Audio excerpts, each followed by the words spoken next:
Yo, yo, yo, what's going on, you guys? It's your boy 3 Stacks in this thing, baby, representing Team Kings of Games.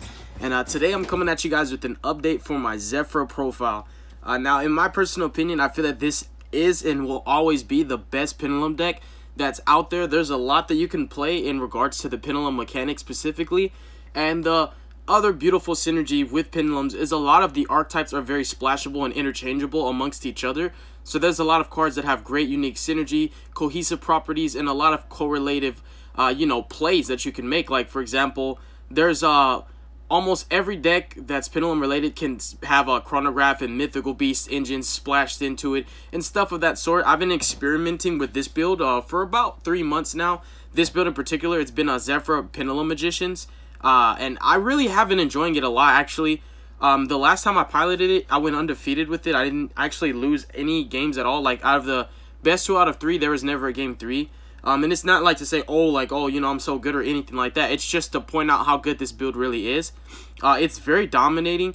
I like how powerful it is and how it really, all across the playing field, there's no particular matchup that you don't want to run into because the deck, it's like the boards that you make are so generically applicable to every matchup that there's no board that you can or can't make that would have that would not pose a detriment to any other deck. For example, like, think of your opposition in the playing field and then think of the boards that you make and consider, like, are these boards going to be bad against any deck? And the answer is no every single time. This deck can make so many different boards. It pumps out negations. That's just the bare minimum. But what makes it even more powerful is the Magicians give you access to a lot of other cards that Zephyrs couldn't make in the first place just because of how good Harmonizing Magician is in particular. So I really do like this list a lot.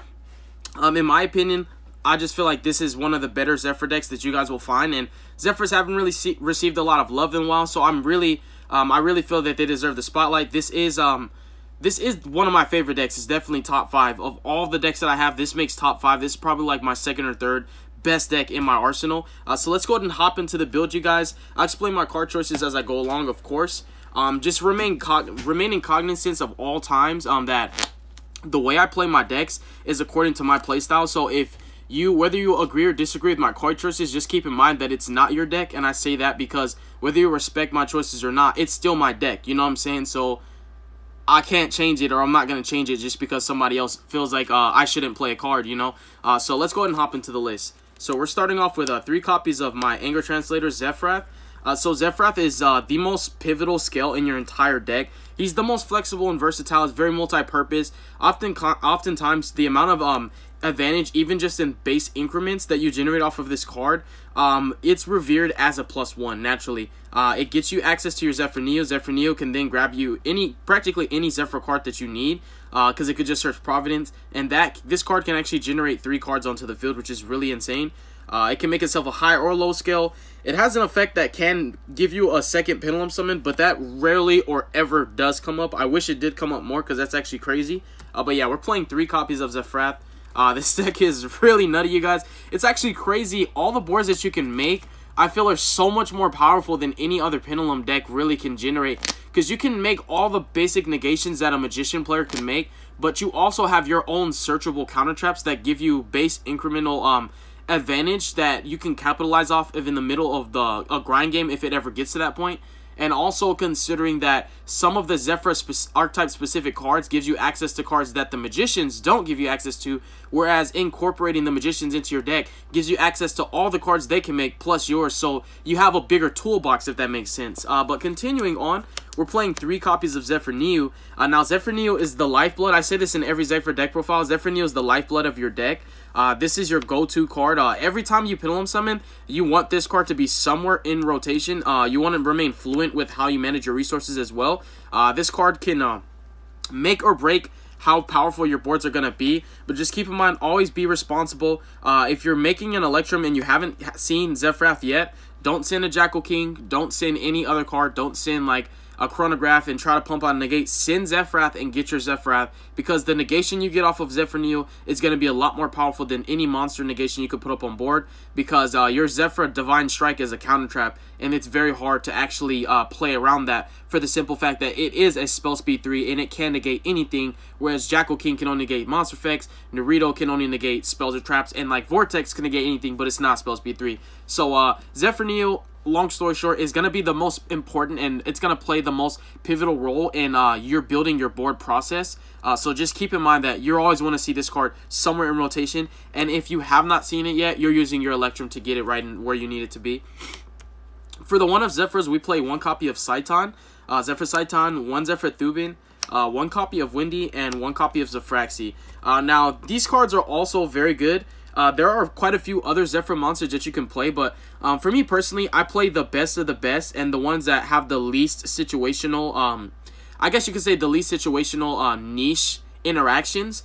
Meaning some of the Zefras are very specific and particular to when you can actually play them, and the role that they play would be pertaining to the particular build that you're toying around with. And so for me personally, because I want to play the best of the best, I find that these are the least situational. So Zefraxi can turn any Zefra or Yang Zing on your field into a tuner, which is actually very, very good for you because you play a lot of synchros, and it also gives you the ability to chain block, and it puts your opponent in a position where they have to have a Veiler, or your effect that you want to go off will go off.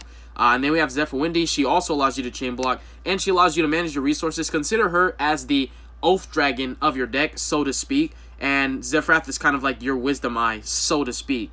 And then Zefra Thubin and Zefra Saitan both provide you spot removal, whether they're normal or pendulum summon. He can destroy a set card your opponent controls, and he can destroy a face-up card that your opponent controls. And you can easily balance out what would be a 1-for-1 exchange to just clearing a card on your opponent's field by capitalizing off of Zefra Providence protection effect so that you do not go neg at all, and your opponent just has to get rid of one of their cards. So we play the Tan Zefras. I find that this is absolutely perfect. I would play more Zefras if there were more Zefras that were really good to play, but like, for example, playing more Zefraxis and more Zefra Windies really do contribute to more brick hands, because I realize more and more, like, I've been playtesting with a lot of builds on Zefras, and in particular, I played Zefras for a really, really long time now, and I find that the hands, when you have too many Zefras, they put very big restrictions on you, where any other Pendulum monsters in your hand, if the scales do not correlate with each other, you're forced to play Zefras in scale, and that means you can only Pendulum summon Zefras. So every other card in your hand cannot be summoned, and that makes really, really bad plays, and the boards are very lackluster. If you want to go for more of a pure Zefra build, Zefra is one of the very few Pendulum decks that can play a myriad of hand traps, and it will not actually conflict or interfere with the consistency of the deck. That's the other strength that Zefras have over other Pendulum decks, because decks like Magicians and, you know, Metaphors, for example, or Dynamist, or etc., you name it, they really want to have every card be a scale or a combo piece, and it's really difficult for them to side deck certain cards because it conflicts with their engine. But with Zefras, Zefras are one of the only Pendulum decks, or if not the only, that can actually generate 2 to 3 negations off of 2 to 3 cards, and they have a myriad of different 2-card combos, which is really good when you consider, like, naturally you need 2 Pendulum scales in the first place to even commit to a Pendulum summon, and Zefras can do stuff like that. So you can play a pure build with hand traps if you want to. I've played with hand traps in a lot of my different builds. The list that I took to Nationals, I played, I believe, 7 hand traps in the main deck, and I didn't really have any issues with that. And then next up, for the other pivotal portion of your deck, we're playing the Magician engine. I find that they raised the ceiling of my deck, and it wasn't a deterrent like I thought it would be. It actually raised the ceiling of my deck exponentially when I started to consider that there were a lot of times there were cards that I really needed to make that I just couldn't make because of the levels of the Zefras, because of the archetype specific cards not having the flexibility that I needed them to have. And harmonizing was the main inspiration for wanting to play the Pendulum Magician engine, because harmonizing gave me access to level 8 synchros and rank 4s, and also level 7 synchros, very flexible. I like that a lot, and oftentimes making rank 4s was kind of difficult for my deck because I would have to open 2 level 4s every time, or like make a really weird interaction with Electrum just to send a level 4 so that I can make Dweller, because Dweller's so good this format. And just having a Pendulum Call in hand, it equals into a negation no matter how you look at it, because resolving harmonizing always puts up a negate, whether it's a Dweller, a Baguska, you know, a Borload Savage Dragon, a Don Dragster, you name it. Harmonizing always equals a negate, and in equivalence, the amount of cards in your hand naturally equal into that many negates. For example, I did a combo tutorial with ZEFRAs, and I showed you 2, 3, and 4 card combos. The 2 card combos made 2 negates, the 3 card combos made 3 negates, the 4 card combos made 4 negates. And that's naturally how the deck functions, so I really like that as well. But the 2 Black Fangs, in addition to that, we're playing 3 copies of Purple Poison. Now, some may say, oh yeah bro, I'm not sure about that Purple Poison. But in my experience, and when I say 3 months of playtesting this list, I'm serious. Like 3 months of strenuously playtesting my ZEFRAs against, and I only want to play it against meta because I feel like I can't get a feel or a grasp of how good this deck is all across the playing field unless I pilot it against the most popular decks with the highest representation. So in playtesting and practice against the best decks of the format, especially Salamander Greats and Sky Strikers, Purple Poison really dominates those matchups. Also, it's super good against rogue decks like control decks like Guru Control and Dracos and, you know, Paleos and Alter Guys. Purple Poison is really strong. Like, for prime example where Purple Poison really helped me in my most recent duel, excluding the duel against Turtle, I played against Crusadia Guard Dragon player who opened up kind of okay, but he opened up with a Don Dragster. He had a Crystal Wing, and he had an Amorphage Goliath that he special summoned from his deck off of Guard Dragon LP or whatever his name is. And so Black Fang and Purple Poison, I just normaled the Black Fang, and I scaled the Purple Poison, and I asked him if he had a response to the Purple Poison. He didn't respond to it, and I felt like I should have just activated the Purple Poison first and then normaled the Black Fang, so I should have done it in that order. But anyways, what I ended up doing was use Black Fang to declare an attack on a Morphage Goliath, and I used Purple Poison to boost him to 29 and then destroyed itself. Purple Poison then targeted the Crystal Wing that he had, and it forced the Crystal Wing to either negate it or die, but either way the Crystal Wing got cleared because even if it negated Purple Poison would just reactivate its effect going to the grave. So I cleared the Amorphage Goliath and the Crystal Wing, which were 2 really dominant, powerful monsters that naturally would make it really hard for you to play just by normaling a Black Fang and having a Purple Poison in scale. So that's just one of many examples that I can provide for you of how good Purple Poison really is and how powerful Black Fang is. Like, I also play the Alistair, the Invoker of Madness, and I'll tell you, there's a lot of times where I've been able to make Borosword Dragon just because Black Fang can bring back the Alistair, the Invoker of Madness from Graveyard, because it's a Dark Spellcaster and it's a Link 2, and I've just been able to go into Borosword under a pinch. So I really do like the Magician engine a lot. It has provided a lot of flexibility that my deck was lacking, and in increments, it just really raised the ceiling by a vast percentage in comparison to how my deck played before. Next up, we have Turbo cards. We have 3 copies of Chronograph Sorcerer. We have 3 copies of Mythical Beastmaster Cerberus. I have dominated going second just with this card, just bringing it off of Mythical Beast Jackal King, just using him to banish a monster to get it out of my way before I go for my Pendulum Summon. Because oftentimes you'll have that where you're like staring down a negation monster, for example, like a Zombie Stein or a Hot Red or a Crystal Wing. You never know what you're playing against, but just having him there to force the negation to happen. And also, if you read, a lot of people forget this, but while this card has 4 more spell counters, basically, you can remove 4 to target a monster to banish it, but what other people forget is that this card cannot be destroyed by card effects while it has 4 more. So when you have 4 more spell counters on it already, basically, it's already indestructible. But when you consider that you can load it up with up to 8, and then you remove 4, which I've done. I've loaded it with 8. I removed 4 to clear a threatening negation monster. It changed to negate and destroy him, and he was not destroyed because he still had 4 counters. Then I just normal summoned and made Electrum and played through that negation and was able to systematically pick the board apart. This is a really strong card. I've been really enjoying my ZEFRAs. Like, I really do love them, you guys. Like, seriously, I'm ZEFRA Ride or Die. This is the best Pendulum deck to me. And then we have 2 copies of Dark Worm and 2 copies of Gate Zero. I find that 2 Gate Zero is really important because I really hate missing out on being able to capitalize off of the +1 I can get. Not the +1, but the break even, because you go from 4 to 5. So you don't really plus, in a sense. You just got a free body on field that you can get off Dark Worm. Like, opening with Gate Zero and having a way to send Dark Worm just really hurts. And it really does help you to grind in addition to that. Now, my personal tech, I've actually played a Morphage Sloth for 10 months now. And I had to talk to Callie about it. Callie Effect, if you guys don't know, that's my boy. Kind of like his little brother in a way. But Callie Effect did this ZEFRA profile recently, and I talked to him about it. And I straight was like, no, I'm sorry. I talked to one of my other friends before I tried to hit him up about it. But I straight was like, yo, did you peep that he was like, people are sleeping on this card and nobody's playing it, and this is a tech I wanted to share with you guys. I said, yo, straight up, you just took my tech, bro. I've been playing this card for 10 months. What you mean nobody knew about it? Nobody's playing it. This was in my list for Nationals last year, and then Triff caught on to it 4 months after Nationals. He caught on to it. I was like, oh, heck no, bro. See, that's the problem with being a small YouTuber. Sometimes you have great ideas that most people haven't caught on to yet, and then they'll try to, like, make it seem like, you know, I'm the innovator of it, and it's like, this is a really good card, and I didn't really see too many people playing it. In fact, I never seen really anybody playing it in Pendulum decks in general until after I started playing it. But anyway, Sloth is a really strong card. Essentially, it's just locking your opponent out of their extra deck, and I play him because he's a level 6. He doesn't have the other restriction of the level 4 or lower Morphages, and you can easily just send him off of Electrum, and you either can Pendulum summon first and then add him off of Electrum and then tribute the Electrum to normal summon, or tribute something else to normal summon. Or if you already normal summon, you're just going to have to Pendulum summon him out, which sometimes can slow you down because after you Pendulum summon, you do go into your extra deck a little bit more. But if you're dropping Jackal Kings and you're summoning ZEFRA Neo and getting a 9 Pillars, it's not going to hurt that bad because you'll have negations on board in addition to this to protect you from the Pankratops, you know, trying to deal with the Sloth, which is really good. And then we have one copy of Perform Pal Odd Eyes Dissolver. In my opinion, one of the best Pendulum monsters that ever existed.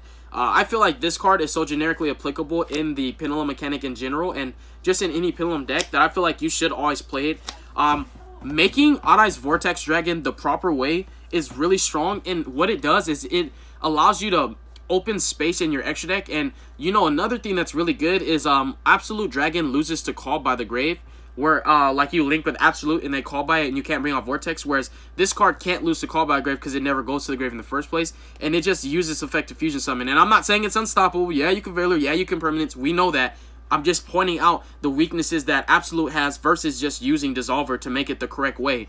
And also, the other thing that Dissolver provides for me is Performance Power Odd Eyes Gatling Ghoul. Whenever time gets caught and I'm in my main phase, I can easily just go for which I've done a lot. Like, this is what got me my my invite with ZEFRA's last format and this format too, was Gatling Ghoul. Oftentimes, he's won me 3 to 4 different matches in multiple regionals that I played my ZEFRAs with because of the new time rule. Just being able to burn your opponent for any amount of damage when you guys are both at 8,000 just wins you the duel downright. Especially when you're like making so many combo plays and you're trapped in main phase because you weren't done building your board. You just make him and you win. If they don't respond to it, of course. So this card's really good. It can protect your Sloth also. I'll keep that in mind when they special Pankratops try to attack over it. You can always special him from hand. And Sloth doesn't stop you from summoning him because he's not coming from the extra deck, and protect him from being destroyed that battle. And then you can just make your Vortex going second, which is really good too. Next up, one Odd Eye Synchron. It's very pivotal to a lot of your different combo plays. And it helps you to make level 8 synchros in a pinch because you play quite a few level 6 monsters. You could easily just special them from your scale off of his effect and synchro for 8. Also, he's part of your True King of all Chlamydia play, which, let's just be honest, Calamities is just downright a really absurd, disgusting card that most decks have trouble playing around in. The outs that people would have for Calamities are shut down by your counter traps and all the other negations you put up, because you don't make Calamities by itself. You make Calamities with the Divine Strike and a Borreload Savage Dragon, and that in itself is insane because Borreload Savage Dragon could negate the, you know, impermanence that you would have. ZEFRA Divine Strike would negate like the impermanence that you have, or if you just wanted to evenly match, you could still negate it. It's really strong. And then the one Time Gazer, it shines sometimes. Like, I have been able to use it to stop a Heavy Storm Duster, which was kind of cute because like I opened with it in my hand. And I activated Service and Scaled, used his effect. My opponent didn't respond. I added Jackal King on resolution because I was playing against a back row heavy deck and I knew that Jackal King wouldn't do too well. I just played it smart. I was like, maybe he has twins or whatever. So I brought out Chronograph and the Time Gazer that I hard drew, which really sucked. But once I committed my scales and he dustered, people forget to read this card's effect. He couldn't actually clear my scales for the first time. They weren't destroyed. This saved my life. So it's good. And having it for harmonizing allows you to go for level 7 plays, level 7 synchros. And then Destrudo. Destrudo is nuts, you guys. It seriously is. Like, going second, it's easy to break boards because you can easily bait negations, especially with the 3 purple poisons that you have. And you can Black Rose your opponent's field and then go for your Pendulum Summon and OTK.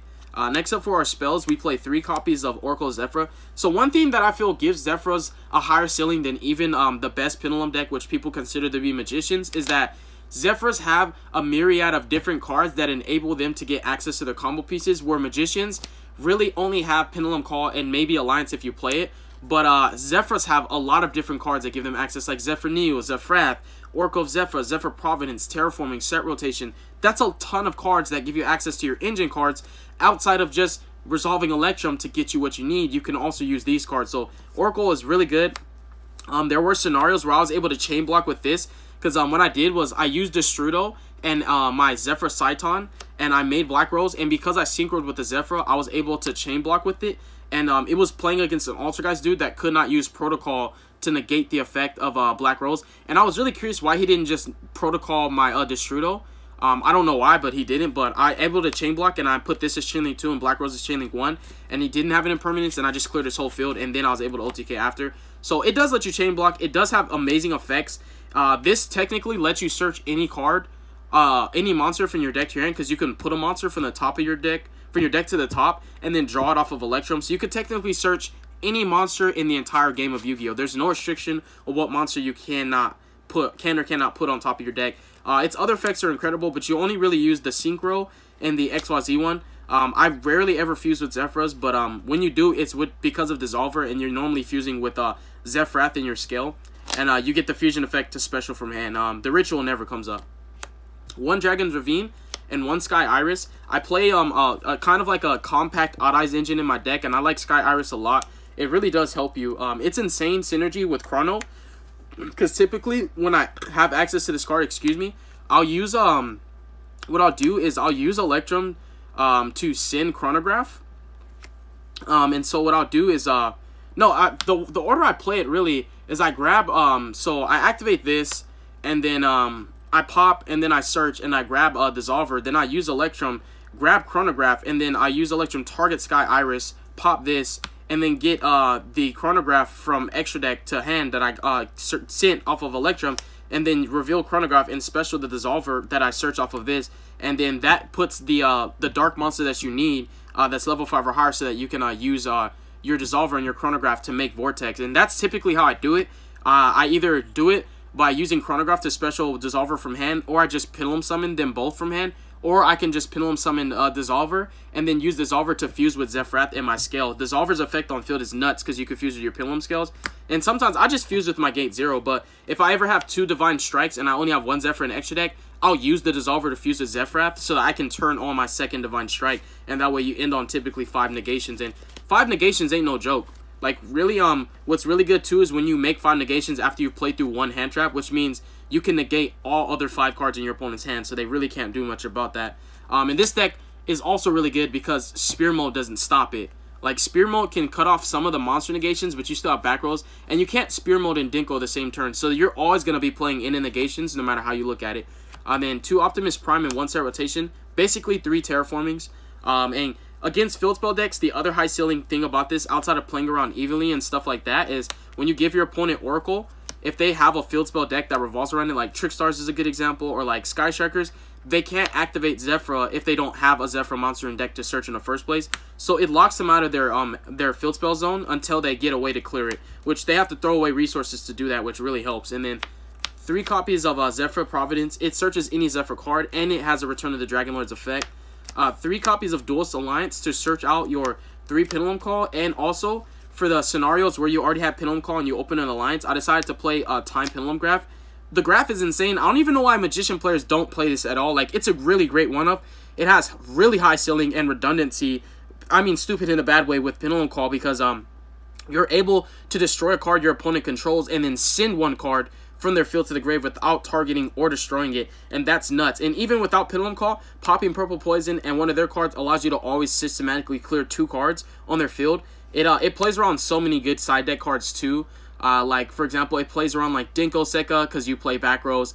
It really helps when you're grinding against Soundman Greats too, because you're always clearing a card on your turn and a card on their turn. And under the situations with Pendulum Call or with Purple, you're always clearing 2 of their cards on your turn and on their turn. And it's just nuts. And you're capitalizing off of Electrum because you're drawing every time you clear Pendulum Magician from your scale.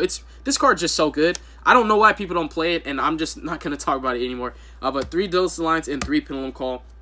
This is a 60-card deck, so maximizing on this, it really helps you out because typically, if I was playing a 40-card deck, the probability, percentage, and ratios would differentiate because my deck is smaller and I have a higher chance of drawing it. But because my deck is bigger, I felt maximizing on it helped me out a lot. And I haven't really bricked on like, oh, I have 2 calls. You just activate call, pitch the other call. And then we have 3 copies of Dragon Shrine and 1 Foolish to either send your Dark Worm, your Destrudel, or for your really cute Black Fang plays. Sometimes you activate Foolish, and what you do is you send Jackal King, or you send Odd Eyes Dissolver, which I've done it multiple times. Like going second, I've sent like Odd Eyes Dissolver and then used Black Fang to half a monster's attack and then popped him and brought back the Dissolver from grave and then played a scale, used him, and then like made Vortex and just cleared a card and pushed for 25, and that was game because it was already a grind game in the middle of us playing and my opponent had 2,000 life points. It was insane. And the other time, like I sent what is his name, Jackal King, and I popped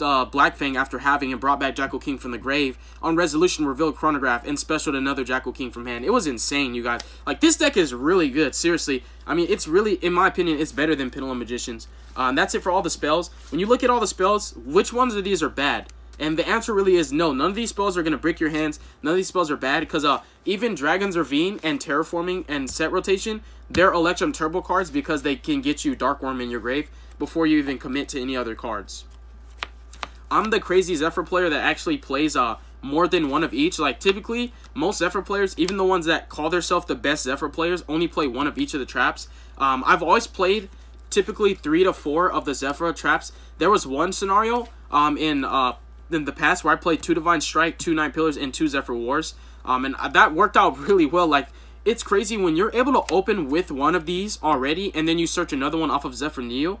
You already basically drew a negation without having to work for it. And it's so easy to set up a Divine Strike because with just resolving Electrum, just link summoning for Electrum when you have a ZEFRA on field already turns this on. And if you resolve Electrum, in the worst case scenarios, you just send another ZEFRA and you have another target for your Divine Strike. And this negates anything. It's better than some of the best counter traps because it's easier to set up for. So yeah, it's really good. And then this negates anything too, but the difference is it negates and shuffles. So it doesn't negate and destroy, so it plays around protection effects, like the scenario when I talked about like Master Service, cards like that. And then of course the Time Graph that you already know I play. The traps are nuts. Like, just having all those monsters on the field that negate a lot of the cards that your opponent plays and interact with them, and then they still have to play in the back rows, and you have hard counters to evenly and reboot. It's insane. Like, this deck is broken. 1 Electrum, 1 Alistair has great synergy with Purple Poison and Black Fang. I love this card so much. You gotta play it. It's better than Land for Linkus. It's just another link that gives you 2 arrows. It's so good, you guys. Like, seriously. I love the card. 1 ZEFRA Metaltron and 1 Borosword for your links. This is a ZEFRA, and it's really good going second. I just wanted to point that out. But because it's a ZEFRA, you can protect it with Providence, which kind of puts your opponent in the situation where they're forced to kill the cards under it, and then you get to add Electrum back to your extra deck and make Electrum again next turn. So it's nuts. Gothams and Cloud Castle, this is for your Calamities combo. Also, when you're playing against Floodgate decks and back row decks like Altergeist and stuff, sometimes Calamities doesn't perform well against them. So what you want to do is use Gotham once, rip a card out their hand, Cloud Castle back to Gothams, rip a second card out their hand. You want to hand loop them for 2 and then end on 2 to 3 negations, and they'll just automatically lose. And then we have Borlode Savage Dragon. So easy to make thanks to harmonizing. It's a lot easier to do now.